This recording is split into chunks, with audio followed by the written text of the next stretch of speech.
O que é incluir? Documentário Somos Capazes.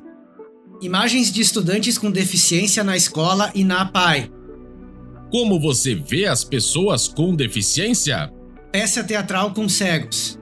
Você faz parte da verdadeira inclusão? A educação é o caminho para promover transformações. É através dela que o indivíduo se insere na comunidade, entendendo assim a importância das diferenças. Este documentário tem o objetivo de trazer ao público realidades de pessoas com deficiência da rede de ensino de Dois Irmãos. A partir de histórias de estudantes e suas famílias, mostraremos exemplos inspiradores de que sim, somos capazes de ser protagonistas de nossa história. Imagem aérea da cidade. A rede de ensino de Dois Irmãos conta com mais de 200 alunos com diagnóstico, que representam os mais diversos tipos de deficiência. Eu sou Anderson Gilke, formando em jornalismo, um dos diretores e o narrador deste documentário. Anderson tem cabelos bem curtos. Seus olhos são castanho claro. Ele está sentado em uma praça com bastante vegetação ao fundo. Eu sou cego e eu percebo que falta muita informação para as pessoas da questão da inclusão. Eu percebo que quando eu converso com as pessoas no dia a dia, ou quando eu vou em escolas conversar com crianças, com adolescentes, eu percebo que as pessoas às vezes não têm a mínima informação de que sim, mesmo a pessoa sendo deficiente, ela é capaz. E a gente quer mostrar aqui que a pessoa pode sim ser deficiente, pode ter sonhos, pode realizar os seus sonhos, pode estar onde quiser estar e pode ser o que quiser ser.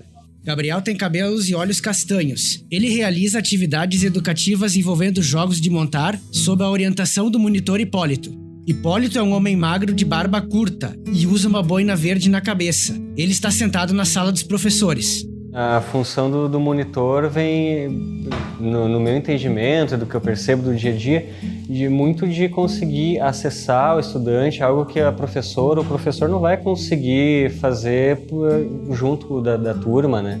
Tanto às vezes de ter que sair da sala com o estudante, dar uma volta com ele, trocar uma ideia do lado de fora, de entender melhor os hábitos dele e seus jeitos e suas necessidades, né? Então, o monitor educacional atua muito nisso, né? De dar atividade adaptada e que está muito mais, uma carga horária maior com esse estudante do que às vezes pensando em séries iniciais, que são vários professores, que ficam às vezes um período por semana, né? A gente já fica 40 horas com o estudante. Evelyn Nais é monitora na Escola Municipal de Ensino Fundamental Primavera e encontra na profissão sua maneira de fazer a diferença. Evelyn tem olhos castanhos. Ela usa 2 tranças no cabelo. Ela está sentada em uma sala de aula com quadro branco ao fundo. Eu penso que ser monitora é uma profissão assim que a gente consegue dar um olhar mais afetuoso, com mais cuidado para os nossos alunos. Eu sempre me identifiquei com criança, acho que eu sou muito amorosa e esse lado em mim grita mais alto do que em si os ensinamentos, não que a gente acaba não ensinando os alunos a aprenderem certas coisas. Tem muitos que a gente sabe que a realidade em casa é diferente, então dentro da escola eu procuro trazer eles mais perto de mim sempre o que eu puder e quanto mais eu puder acolher, dar carinho. Anderson. O monitor ele é fundamental para os estudantes com deficiência, tanto que é obrigatório, né? Eu, por exemplo, cego, eu ficava na sala de aula com os colegas ditos normais, mas o professor Dorival ficava do meu lado. Então, por exemplo, quando tinha matéria no quadro, o professor escrevia para os alunos escreverem no caderno, ele me ditava. O professor entregava um xerox, o professor Dorival já tinha transcrito isso para o Braille e trazia para mim. O professor explicava uma conta matemática no quadro, ele ficava do meu lado e explicava aquilo que estava sendo escrito ali no quadro. Então, o monitor é fundamental para o progresso da criança, do estudante com deficiência na escola. Jaime Dias Magalhães Neto é jornalista e participa da produção do documentário como assistente de direção e roteirista. Nascido com glaucoma congênito, ele sempre teve de lidar com a baixa visão e hoje se aporta da profissão para retratar histórias sobre inclusão. Jaime tem cabelos castanhos curtos e usa óculos. Ele está sentado em um parque com bastante árvores ao fundo. Eu estudei na rede estadual praticamente 20 anos atrás, né? E eu não tinha monitor. Eu tinha um apoio para recursos, então eu recebia livros ampliados, eu recebia provas ampliadas, mas na sala de aula eu tinha a mesma experiência dos outros alunos típicos. Então a minha dificuldade, basicamente, como eu tenho baixa visão, eu não tenho cegueira total, a minha dificuldade basicamente era no quadro. Do quadro eu não enxergava nada. Quando o professor explicava alguma coisa, eu prestava muita atenção no que o professor explicava. Na maioria das vezes eu conseguia entender. A única dificuldade que eu tinha mais era para copiar, então eu tinha que pegar emprestado as cópias que algum outro colega fazia. E às vezes até os próprios colegas copiavam para mim, né? Então sempre tinha alguém que aceitava, além de copiar para si próprio, copiar para mim também, né? Ou às vezes tinha, dependendo do professor, o professor ditava. Aí o que ele passava no quadro ele ditava, mas também, como a minha escrita era um pouco mais lenta, o processo de ditado nem sempre funcionava, né? Dorival Elvanger é professor e atua como monitor, já tendo trabalhado na área da inclusão em diversas escolas, tanto da rede municipal como da rede estadual da cidade. Dorival tem cabelos castanhos e usa um relógio no pulso direito. Ele está sentado em um museu. Era bem difícil, era tripas coração, né? Tu tinha que te virar para fazer a produção dos materiais, não é como hoje em dia. Hoje tem mais recursos, né, que a gente pode trocar experiências com o professor, às vezes a disciplina, para explicar e a gente ter uma noção junta de como a gente pode adaptar esse tipo de materiais. Por exemplo, já existem tabelas periódicas em braille, átomos em braille. Se não tem, a gente cria, né? A gente pode usar vários recursos, né, para fazer uma montagem de um átomo, por exemplo, né? Jaime. Hoje eu faço tudo no computador, né? Computador, celular, então tem os leitores de tela. É basicamente o que eu uso de tecnologia no computador e celular. Eu uso o leitor de tela, que faz a leitura de tudo que tem na tela, de todos os elementos, os textos, as imagens. Como isso é uma tecnologia em evolução, que vai acompanhando a evolução dos sistemas, dos aplicativos, dos sites, isso possibilita para qualquer pessoa com deficiência visual, qual que seja a deficiência visual, quase que o acesso total. É muito difícil tu encontrar algum aplicativo ou algum site que não tenha algum recurso de acessibilidade. Fernanda Abreu é mãe de Gabriel Lopes, um menino autista não verbal. Ela nos traz a perspectiva da inclusão para quem convive com o espectro. Fernanda é uma mulher de pele clara. Seus olhos e cabelos são castanhos. Ela está sentada em uma sala de aula. O diagnóstico não importa. Nós escutamos isto muito na educação, como mãe, nos grupos, né? Mas para mim, como mãe, eu acho, e como prof, né? Eu acho que importa muito. Porque é a partir do diagnóstico que se pode lutar pelo direito deles. Muito importante na escola, na educação também, o diagnóstico, né? Para ter ali o amparo da ACI, do professor do AE, que daí torna-se público da educação inclusiva. Então eu considero bem importante. A ACI são adequações curriculares individualizadas. A AE é o atendimento educacional especializado. William tem síndrome de Down. Ele está no 9º ano do ensino fundamental da Escola Municipal Primavera. William tem cabelos loiros curtos e usa óculos. Ele está sentado em uma sala de aula com quadro branco ao fundo. Eu gosto de fazer desenhos, pintar, escrever. Muito mais que é porque é boa. Então, criador, você conta assim, inglês, geografia, ciência, e história e física. Eu jogo muito, futebol, basquete, handebol, vôlei.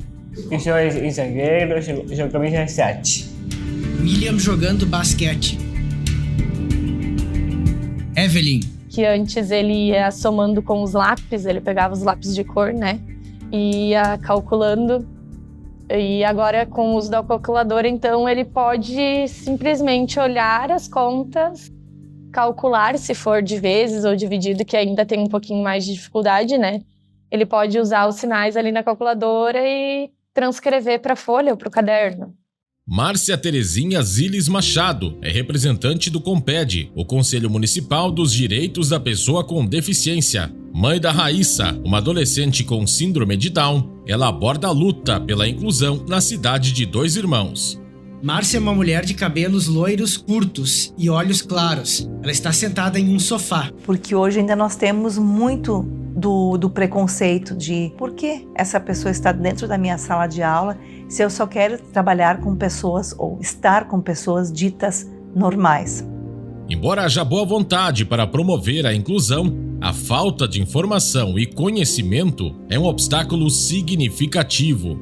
O entendimento das diferentes características de cada deficiência proporciona um melhor aprendizado à sociedade. Fernanda. Gabriel é uma criança com autismo com deficiência intelectual, então é bem difícil, né? A comunicação, a fala para ele é comprometida, né? Então ele é não verbal e ele consegue expressar quando ele não está gostando, né? Que ele se autoagride, né? E grita bastante, e quando ele está feliz, normalmente ele faz o movimento do flapping, que faz, né, o movimento ali dos seus bracinhos, né, e se expressa também girando, né, demonstrando que está tudo bem, mas como forma de fala, não tem essa comunicação. Márcia. Há alguns anos atrás, eu estava no ônibus com a Raíssa, e uma senhora olhou para mim e disse: olha, tu tem uma filha doente, né? A Raíssa rapidamente respondeu, sem que eu nem sequer olhasse para ela. Ela disse: não, eu só tenho síndrome de Down. Eu só tenho síndrome de Down. Que importante isso na vida dela, porque ela sabe que ela pode fazer tudo o que ela quer, ela tem os acessos, é só a gente realmente enxergar com os olhos de acessibilidade e de inclusão. E isso falta na nossa sociedade, inclusão. Ângela Bonham é mãe do Pedro, um menino de 7 anos que tem uma deficiência física nas pernas devido a um encurtamento dos tendões. Ângela tem cabelos castanhos, seus olhos são azuis. Ela está sentada em um banco com uma parede de azulejos ao fundo. A gente vê nas pessoas, porque elas direcionam um olhar, né? Vê que ele tem dificuldade locomotora, daí tem algumas pessoas que não têm a delicadeza, chegam e me perguntam, o que tem a criança, né? Então, não vai parar em cada esquina ou, tipo assim, dar toda uma explicação. Fernanda.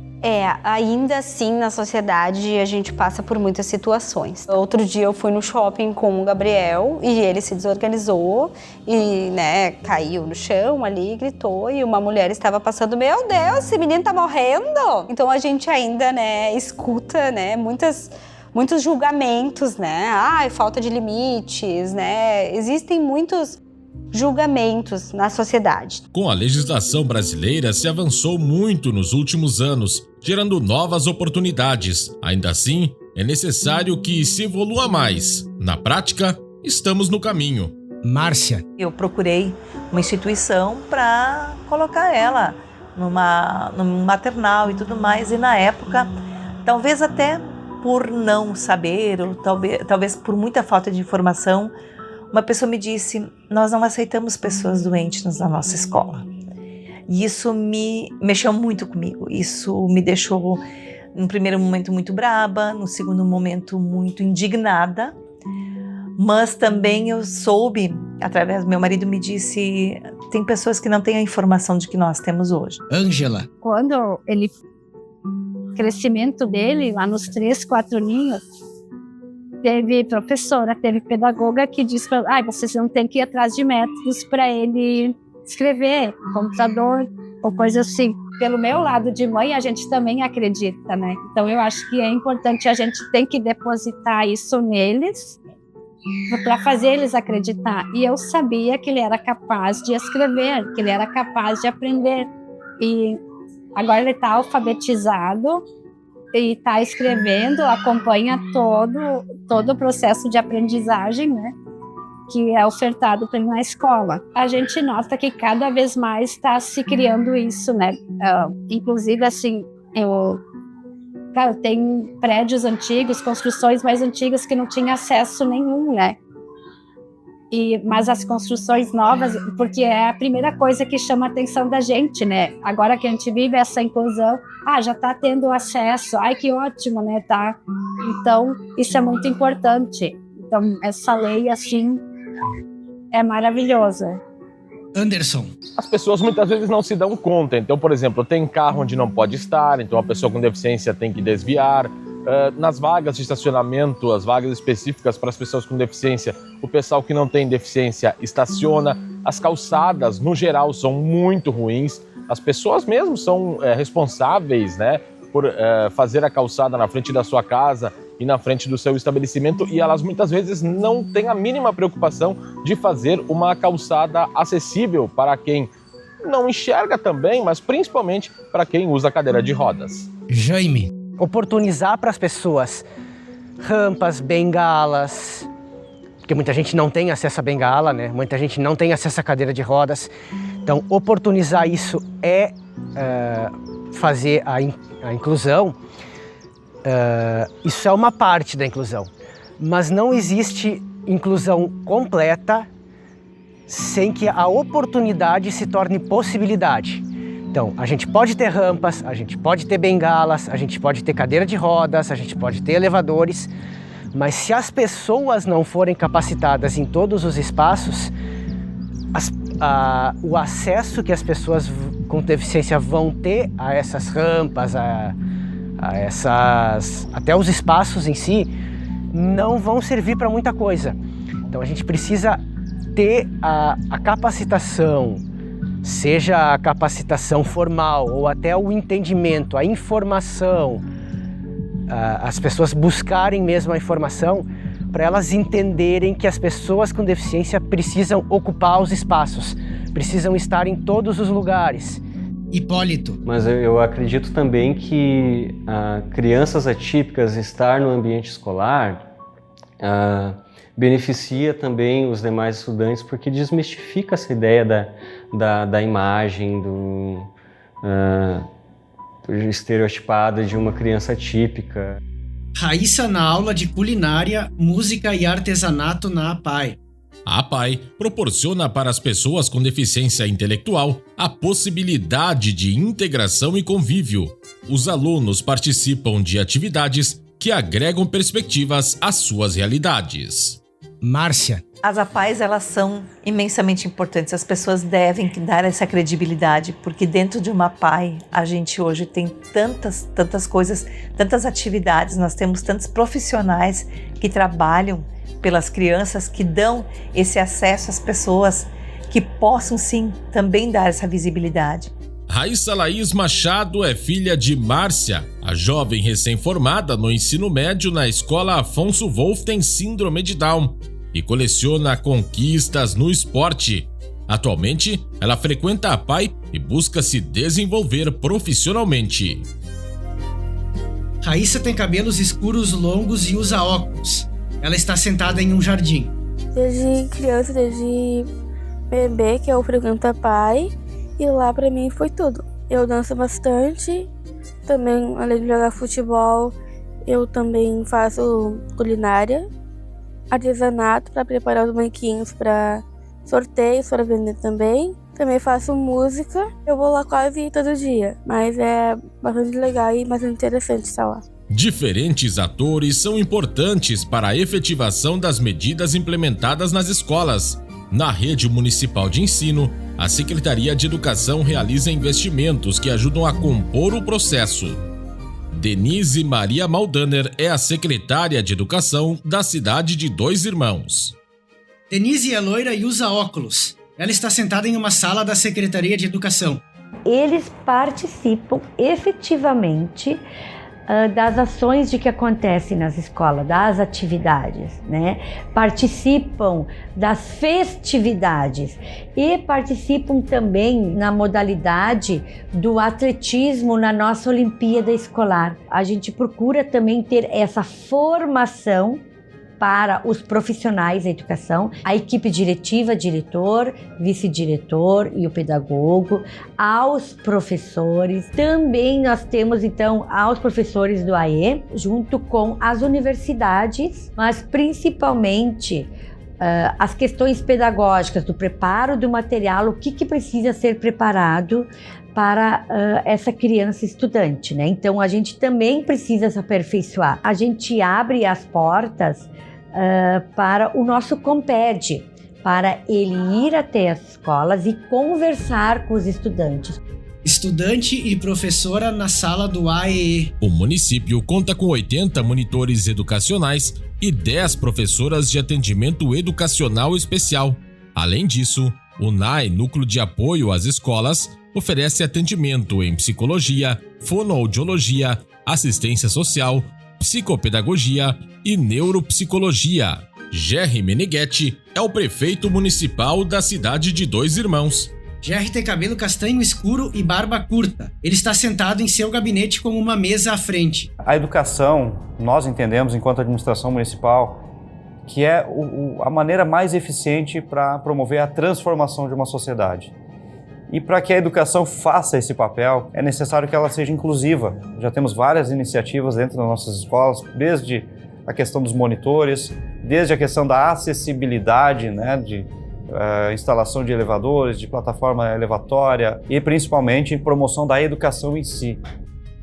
Plataforma elevatória em utilização. Neiva Borer é merendeira na Escola Municipal de Ensino Infantil Jardim da Alegria. Neiva tem olhos azuis e usa seu uniforme de merendeira com uma touca nos cabelos. Ela está sentada na cozinha da escola. Sim, cada momento é único, porque às vezes de manhã tu chega aqui, tu já vai fazendo, ó, prepara o feijão, vai botando o arroz na panela. Tia, tem um chazinho gostoso daquele? Tem sim, a tia sempre tira aquele tempinho pro chazinho. E um chazinho de escola tem o seu valor, né? Eles adoram. Fotos de Raíssa em atividades culturais e sociais. A partir do apoio de todos os envolvidos nos processos de inclusão, se tornam possíveis muitas conquistas e o atingimento de objetivos. Márcia. Eu sempre tentei inserir ela ao máximo dentro da sociedade. Eu fiz o possível para que ela fosse ter uma vida normal, como todas as pessoas têm, os direitos dela. Raíssa, formada no ensino fundamental aqui no Travessão, foi estudar na escola Afonso Wolff, onde ela teve um carinho, ela teve uma coisa muito positiva, que foi a aceitação, que foi um transbordo de escola onde ela estudou a vida toda, de carinhos, e eles fizeram o mesmo com ela lá. Pedro Ram é filho de Ângela. Como abordado anteriormente, ele tem dificuldades de locomoção. Pedro tem cabelos castanhos curtos e olhos azuis. Ele está sentado ao lado do seu andador pintado de verde brilhante. Lá no ginásio eu jogo vôlei às vezes. Eu encontro alguém brincando de pega-pega, daí eles deixam e eu brinco. Eu tô em sintonia com meus amigos todos. Anderson. Obstáculos tiveram, com certeza, mas nada que não pudesse ser superado, né? Eu estudei quando eu era muito pequeno em Novo Hamburgo, tinha 4 anos, né? Eu ia com meu pai, sextas de manhã, quando ele fazia varejo, deitado no colo dele e dormindo ainda antes de chegar na aula, né? Depois eu estudei em Dois Irmãos, eu ia de ônibus, saía às 5h30 da manhã de Santa Maria do Herval, ia para Dois Irmãos, lá contava com a ajuda do professor Dorival, que era meu monitor, né? Depois meio-dia voltava, depois na Fevale mesma coisa, só o trajeto era um pouco mais longo, né? Eu ia para Novo Hamburgo ao invés de ir para Dois Irmãos. Então obstáculos a gente sempre tem, né? Mas os meus pais sempre me deram bastante força, sempre me empurraram bastante, né? Nessa questão de estudar, de ir para frente, né? De ser alguém. E eu acho que obstáculos, eles precisam ser superados, né? A pessoa com deficiência que realmente quer ser alguém, que realmente quer realizar os seus sonhos, ela precisa superar os obstáculos e não se vitimizar. Raíssa. Sim, foi lá em Canoas que eu participei, que me convidaram para participar. Gostei bastante de ir para lá. Eu corri nos 50 metros, acabei ganhando medalha de ouro. No 100 metros também ganhei medalha de prata. No futsal ficamos em segundo lugar com a medalha de prata também. Foi no meio que eu comecei a pensar que no masculino também tinha um futsal. Pensei, bom, porque as meninas não podem jogar? Daí eu conversei com uma psicóloga lá da PAI Daí começou com o Gerard. Daí sim começou a pai a oportunidade para as meninas também jogarem. Pedro. Sim, isso foi num dia de educação física. Daí eu caminhei e todo mundo ficou feliz. Eu caminhei, foi minha primeira vez na escola que eu caminhei fora. Quando eu tava indo, eles torciam pra mim conseguir, né? Eu gosto de sair caminhando eu gosto de largar o andador e sair fora caminhando uma goleira até outra. Todos podem e merecem sonhar. E muitos sonhos podem se realizar. Fernanda. Um sonho, assim, de sociedade, que parem de querer, assim, moldar uma criança com autismo ou com deficiência para que seja iguais aos demais. Raíssa. Quero jogar bastante, continuar jogando com a minha equipe. Quando eu crescer, eu quero me tornar uma profissional do futebol e fazer bastante comidas. Pedro. Meu sonho é ganhar um quadriciclo, um Rottweiler, um pastor alemão e meu maior sonho é poder caminhar. William. Meu sonho é de polícia.